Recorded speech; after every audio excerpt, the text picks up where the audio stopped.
একগুচ্ছ দাবি নিয়ে আজ কলকাতার রাজপথে আশা কর্মীরা জেলার বিভিন্ন জায়গা থেকে রাজ্যের বিভিন্ন জায়গা থেকে আশা কর্মীরা আসতে শুরু করেছেন। ইতিমধ্যে তাদেরকে বিভিন্ন জায়গাতে আটকানো হচ্ছে, তবে আশা কর্মীদের পক্ষ থেকে স্পষ্টত যেটা জানানো হচ্ছে, কোনো রকম বাধা উপেক্ষা না করেই তারা কিন্তু সেই স্বাস্থ্য ভবন অভিযান করবেন এবং তাদের ন্যায্য দাবি কিন্তু তারা জানাবেন, এমনটা কিন্তু আশা কর্মীদের পক্ষ থেকে একবারে স্পষ্টত দাবি জানানো হচ্ছে। এই সমস্ত খবরের যাবতীয় আপডেটের দিকে দিনভর আমাদের নজর থাকবে। এই মুহূর্তে চলে যাব দীপঙ্করের কাছে। দীপঙ্কর, তোমার কাছে কি খবর রয়েছে?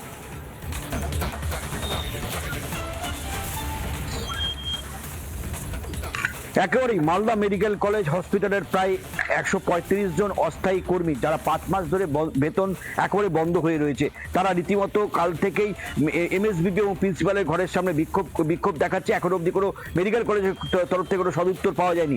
এই খবরের যাবতীয় আপডেট নিয়ে আমরা আজকে সারাদিন থাকবো। এরপরে আমাদের আরেক প্রতিনিধি মনোরঞ্জনের কাছে যাবো। মনোরঞ্জন, তোমার কাছে কি খবর রয়েছে?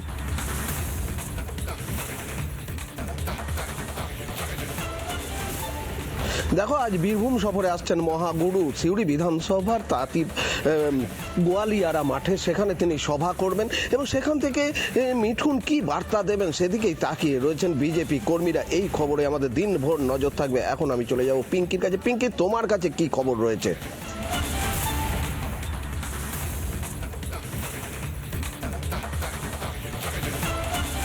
বেলডাঙ্গা কেন কেন্দ্রীয় বাহিনীকে যথাযথ ব্যবহার করা হলো না?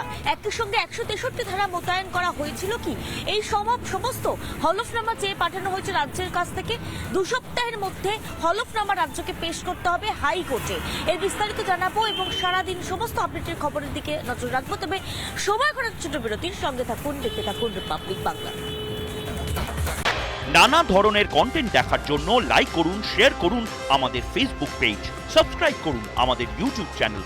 পাশাপাশি অন্যান্য ব্রেকিং নিউজের জন্য অবশ্যই চোখ রাখুন রিপাবলিক বাংলায়।